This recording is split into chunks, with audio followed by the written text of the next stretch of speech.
நேரம் முனிமா வசிப்பால் சாப்பிட்டிருப்பான்.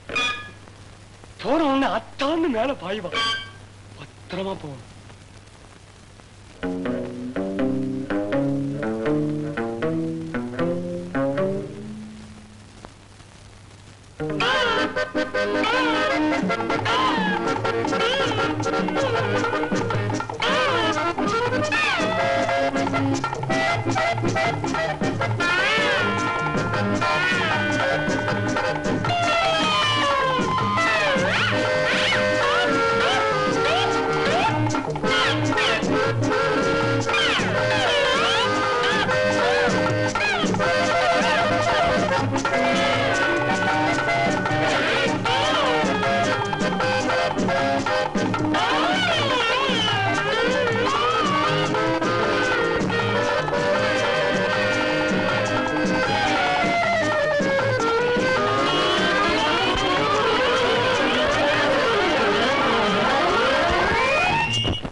எனக்கு சவகாசம் சரியில்லை. என்னைக்குதான் சரியா இருந்தது? முனிமா, நான் வச்சுட்டு போன பாலை நீ குடிக்கலையா? இவர் தாலி கட்டின புருஷன், இவர் வச்சுட்டு போறதுல நாங்க ஆசையோட சாப்பிடணும். மூஞ்சிய பாரு, நாய் கூத்திட்டேன். நாயக்கா? அதான் நான் என்ன அப்படி துரத்தி காதல் பண்ணிருக்குது. என்ன வளர்ற முனிமா? நான் உனக்கு பால்ல வச்சு மருந்து கலந்தேன். மருந்து வேற வைக்க ஆரம்பிச்சிட்டியா?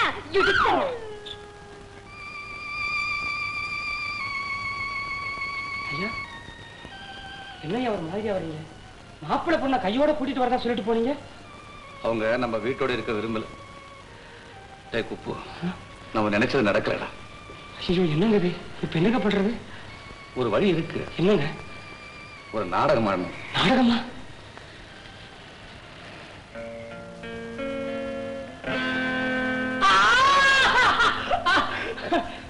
ஆமா, கடைசி வரைக்கும் சக்கரத்தை கழட்டிக்கிட்டு இரும்ப சொல்லிட்டே இருக்கணும்னு தலையில எழுத்தா? நீ என்னப்பா சொல்ற? ஒரு லட்சாதிபதி வீட்டோட வந்துருன்னு சொன்னா குபு குபுன்னு ஓடி போய் உட்கார்ந்துகிட்டு ஆட்சி ஆளணும்னு ஆசை கிடையாது. துரு பிடிச்ச நட்டெல்லாம் கழட்டி மண்ணெண்ணெயில போட்டுக்கிட்டு எப்படி எப்படி நீ சொல்றது புரியுது. என்ன செய்ய சொல்ற? அதான் பண்ணையார தலையை மொட்டை அடிச்சுக்கிட்டு கழுத்துல பட்டையை கட்டிக்கிட்டு நெத்தியில பட்டையை போட்டுக்கிட்டு இன்னும் இல்ல ஆக போறாரு. அப்ப சொத்து சுகம் இல்ல? சுகம் தான் அப்பவே போச்ச. சொத்து இப்ப போக போகுது. எங்க? வேற எங்க? அனாதைகள்லாம் எப்படி ஆண்டவருடைய குழந்தைகளோ அது மாதிரி நாதி இல்லாத சொத்துக்கெல்லாம் நாராயணன் தானே. அப்படின்னா சொத்து எல்லாத்தையும் கோயில் கழுதி வைக்க போறாரு. ஐயோ, அப்ப மாறுதி கதி? ஏன் தம்பி தான் இருக்கிறாரு. அவர் தானே அந்த பொண்ணுக்கு சொத்து சுகம் சொர்க்கம் எல்லாமே. திடீர் முடிவுக்கு காரணம் என்ன? நீங்க தான். ஒரு மனுஷனுடைய மனசை இப்படியா புண்படுத்துறது? பொண்ணை கூப்பிட்டாரு, வரமாட்டேன் அடிச்சு. என்ன கூப்பிட்டாரு, போனேன். போய் வக்கீல கூப்பிடறானாரு. பத்திரத்துல என்ன எழுத போறான்னு பயந்து அங்க போகாம இங்க வந்திருக்கிறேன். இப்ப என்ன செய்யறது? பாருங்க, முதல் வாட்டி நான் சொன்னபடி கேட்டீங்கல்ல, ஜெயிச்சீங்க. இந்த வாட்டி ஜெயிக்கணுமா? நீ சொல்றபடியே கேட்கறேன். வாங்க பேசிட்டே போவோம். ஏன் போயிட்டே பேசுவோம். சரி, இப்படியே வா. நட்டு கட்டுற ட்ரெஸ்ஸை மாத்திட்டு பண்ணையார பாக்க வர மாதிரி வாங்க. ஏண்டா மடையா, உன்னை வக்கீல் தானே கூட்டு வர சொன்னேன். இந்த ஆளை கூட்டு வந்த? அதானே, இவர் வக்கீல் இல்லையே. நானே வக்கீலையா வீட்டுக்கு தான் போனேன். அங்கதான் இவரை பார்த்தேன். அங்க என்ன வேலை இருக்கு? அங்க என்ன வேலை உங்களுக்கு? வக்கீல் கிட்ட யோசனை கேட்க போயிருந்தேன். என்ன யோசனை? வேற என்னங்க, எப்படியாவது என் தம்பி உங்ககிட்ட தள்ளி விடணும். அதுக்கு என்ன செய்யறான்னு கேட்க போயிருந்தேன். சரி, நான் ஒண்ணு கேட்கறேன். உங்க தம்பி செய்யறது நல்லா இருக்கா? ஏங்க, நீங்க செய்யறதா சரியா இருக்குதா? எது? ஓஹோ, புரியுது புரியுதுயா. அதாவது என் சொத்தை பூராவும் கோவில் எழுதி வைக்க போறேன். அதை பத்தி தானே? அதேதான் கவலை, வேற என்ன? ஏண்டா, என் சொத்துக்கு யார் வாரிசு அந்த பொண்ணு நான் சொல்றபடி கேட்கல. அதனாலதான் இந்த முடிவுக்கு வந்தேன். அவசரப்பட்டு முடிவு செஞ்சிடாதீங்க. இன்னைக்கு எழுதி வச்சிருங்க. இன்னைக்கு கிடையாதா? வெள்ளிக்கிழமை அது இருக்கட்டும். நாளைக்கு மாப்பிள்ளை மெண்ணு மனசு மாதிரி வீட்டுக்கு வந்துட்டா என்ன செய்வீங்க? சந்தோஷம் தான். சொத்தும் இல்ல சுகமும் இல்லன்னு சொல்லி விரட்டி அடிச்சிட முடியுமா? அது எப்படி முடியும்? முடியாது. ஏண்டா முட்டாள், நீ ஏன் அந்த யோசனை சொல்ல? எனக்கு நான் தான் முட்டாளாச்சே. இதோ இவர் இருக்காரு, அவரே சொல்ல சொல்லுங்க. ஒண்ணு இல்லைங்க. ஒண்ணு இல்லையா? வாடா, இந்தாங்க. அவசரப்படுறீங்களே, சொல்றதை கேளுங்களேன். சீக்கிரம் சொல்லுங்க. அவசரப்படுற டிரைவர். மாமனார் வீட்டோட வந்துட்டா அம்மாவை பிரியும்படி ஆயிடுமேன்னு தம்பி பயப்படுறான். ஏன்னா தம்பிக்கு அம்மா மேல அவ்வளவு பிரியம். ஆனா எங்க அம்மாவுக்கு என் மேலதான் அளவு கிடந்த பாசம். எங்க குடும்பம் எப்படி இருக்குதுன்னு பாருங்களேன். ஆக நீங்க எங்க இருக்கீங்களோ அங்கதான் உங்க அம்மாவும் இருப்பாங்க இல்லையா? ஆமாங்க. அப்போ இப்படி செஞ்ச என்ன? எப்படி? ஐயா, இந்த ஊர்லயே நீங்க ஒரு புதுசா ஒர்க் ஷாப் வச்சுக்கோங்க. நிஜமாவா? ஆமா. அப்போ ஊர்ல இருக்கிற ஒர்க் ஷாப் அதை தம்பி கவனிச்சுக்கலாம். அம்மா உங்க கூட வந்துருவாங்க இல்லையா? கண்டிப்பா வந்துருவாங்க. அம்மாவை பாக்குறதுக்கு தம்பி அடிக்கடி இங்க வருவாரு. அப்படி எத்தனை வாட்டி தான் வர முடியும்? அழுத்து போய் ஒரு நாள் ஃபேமிலியோட இங்க வந்துருவாரு. என் பொண்ணு பக்கத்துல வந்துரும். எப்படி ஐடியா? பிரமாதம். அங்க புரியுதா? எல்லாம் உங்க தயவுங்க. இருக்கட்டும், உடனடியா ஒர்க் ஷாப் ஆரம்பிங்க. இட வசதி அதுக்கு நம்ம கட்டடம் எத்தனையோ இருக்கு. அதுல ஒரு கட்டடத்தை ஒர்க் ஷாப்பா மாத்திடுறது. அதுக்குள்ள மன்னிக்கணும். அப்புறம் என்ன? பணம். ஐயோ இங்க தேங்கி கிடக்கிற பணம்ங்கிற டேம்ல ஒரு சின்ன ஷட்டர் அப்படி லேசா லிஃப்ட் பண்ணா போதும். பண பிரவாகம் உங்க பக்கம், உங்க பேர்ல ஒர்க் ஷாப். எப்படி? சரி, ஒர்க் ஷாப் ஆரம்பிக்கிறதுக்கு இப்ப என்ன பணம் தேவை? நல்ல முறையில செய்யணும்னா அதிக பணம் தேவைப்படும். அதிக எப்படிதான் எவ்வளவு? லட்சம் ரூபாய். லட்சம் ரூபாயாம? ஆரம்பத்துல அவளை கட்டணும் தேவையில்லைங்க. மூணுல ஒரு பகுதி கட்டினா போதும். மீதிய மாத தவணையில கட்டிக்கலாம். தவணையாம? எப்ப எவ்வளவு தேவை? இப்போ சீக்கிரம் 35 ரூபாய். அவ்வளவுதானே? கொண்டாடுங்க. இப்படி நம்ம செல்வாக்கு. நான் ஒரு குரல் கொடுத்தனா போதும், எங்க முதலாளி ஓடி வருவார்.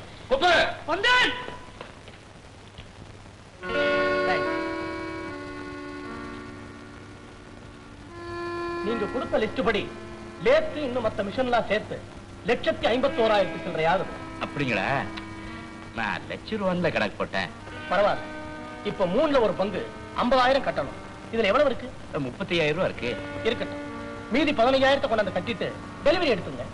நல்லதுங்க, நான் வரேன்.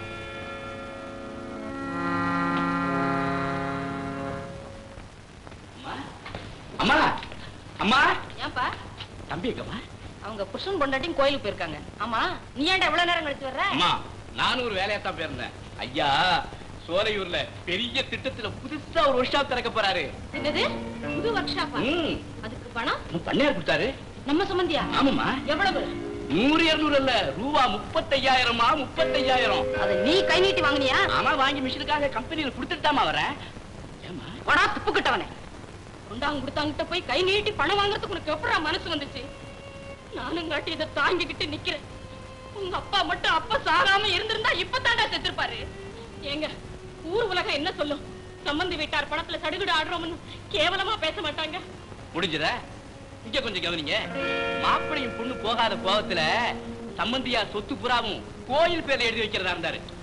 நல்ல வேலை, அந்த சமயம் நான் போய் சேர்ந்தேன். கோயில் பேர்ல எழுதி வைக்கிறாரு, இல்ல குளத்துலதான் அள்ளி கொட்டாரு. நமக்கு என்னங்க? நமக்கு மானம் தானே பெருசு. நீ சொல்ற, அவனுக்கு பணம் தானே பெருசு. இந்த சின்ன புத்தி அவனுக்கு இப்பதானா? சின்ன வயசுல இருந்தே உண்டு. சும்மா இருமா. மாமியாடு மருமகள் மாத்தி மாத்தி பிடிக்கிறீங்க. அந்த மனுஷன் மகளை பிரிஞ்ச ஏக்கத்துல தவியா தவிக்கிறாரு. நாளைக்கு அவர் உயிருக்கு ஏதாவது ஆபத்துனா அந்த பழிவா நம்ம தானே சேரும். அதனாலதான் நான் பயந்து இப்படி ஒரு ஏற்பாடு பண்ணேன். ஆமா, அதுக்கும் புதுசா ஒர்க் ஷாப் ஆரம்பிக்கிறதுக்கும் என்னப்பா சம்பந்தம்? அப்படி கேடு. அம்மா, ஒர்க் ஷாப் ஆரம்பிச்சு நீ, நான், கௌரி 3 பேரும் சோரையூர்ல இருப்போம். உன்னை பாக்குறதுக்கு தம்பி அடிக்கடி வருவான். அப்படியே கொஞ்சம் கொஞ்சமா மனசை மாத்தி மாமனார் வீட்டோட இருக்க முடியாது செஞ்சுட்டா அண்ணாருடைய உயிரை காப்பாத்தின பெருமை நமக்கு கிடைக்கும் இல்லையா? எப்படி? ஆமா சார், நல்ல ஏற்பாடுதான். அம்மா அம்மா அம்மா, இந்த விஷயத்துல நீங்க 2 பேரும் எனக்கு ஒத்துழைக்கணுமா. முக்கியமா அண்ணாருக்கு நான் பணம் வாங்கின விஷயம் தெரியக்கூடாது. அம்மா சொல்லுமா, சொல்றதுலேன்னு சொல்லுமா. அம்மா ஆகட்டும்பா. இதுக்கு உன் தம்பி சம்மதிப்பானா? அத்தே, இவருதான் உங்க பேச்ச கேட்க மாட்டார். நீங்க எதை சொன்னாலும் தம்பி கேட்கும். கவலைப்படாதீங்க. நீங்களே இப்படி செய்யலாமா? என்னடா சோலையூர்ல புதுசா தனியா ஒர்க் ஷாப் ஆரம்பிக்க போய்க்கலாமே? யார் வாட்டி சொன்னது இதை? நீங்க போர்டு எழுத ஆர்டர் கொடுத்துருக்கீங்களா? அவன் தான் சொன்னான். இது உங்களுக்கு நல்லா இருக்கா? இந்த திட்டத்தை விட்டுருங்க. நல்லதோ கெட்டதோ உங்க அண்ணன் முடிவு பண்ணிட்டாங்க. மெஷின் எல்லாம் வாங்குறதுக்கு பணமும் கொடுத்து ஏற்பாடு பண்ணிட்டாங்க. இனி மாறவோ மாத்திக்கவோ முடியுமா? ஏன்னா மெஷின் வாங்குறதுக்கு பணம் ஏது? சேட்டுக்கிட்ட 35,000 ரூபாய் கடை வாங்கினேன். ஓ, கடன் வாங்கி தொழில் செய்ய போறீங்களா? இருக்கிறத விட்டுட்டு பறக்கிறத பிடிக்க பாக்குறீங்க. அம்மா, எனக்கு ஒண்ணு இது சரியா படல. தம்பி, இத பாரு, நாளைக்கு உனக்கும் குழந்தை குட்டி ஆயிப்போச்சுன்னா குடும்பம் பெருசாகும். இப்ப கிடைக்கிற வருமானம் போதுமா? நீ ஒரு பக்கம் சம்பாதி, அவன் ஒரு பக்கம் சம்பாதிக்கட்டும். அதுக்கு அந்த ஊர் தான் கிடைச்சதா? சுத்தி வட்டாரத்திலேயே அது ஒண்ணுதான் பிஸியான டவுன். கார் போக்குவரத்து அதிகம். அதனால தான்டா. அது சரின்னு நீங்க தனியா போய் அங்க இருந்துட்டு சாப்பாட்டுக்கு என்ன பண்ணுவீங்க? அவங்க மட்டும் இல்லைங்க, அத்தையும் நானும் கூடத்தான் இருக்க போறோம்.